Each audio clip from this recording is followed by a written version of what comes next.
We guide you through how to recover a Gmail account if you can't sign in or forgot your password.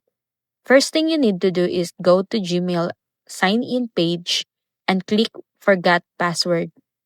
Enter your email address and follow the on screen steps to verify your identity.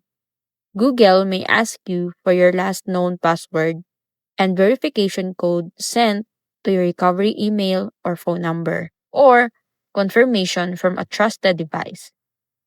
Answer as many questions as accurately as possible to improve your chances of recovery.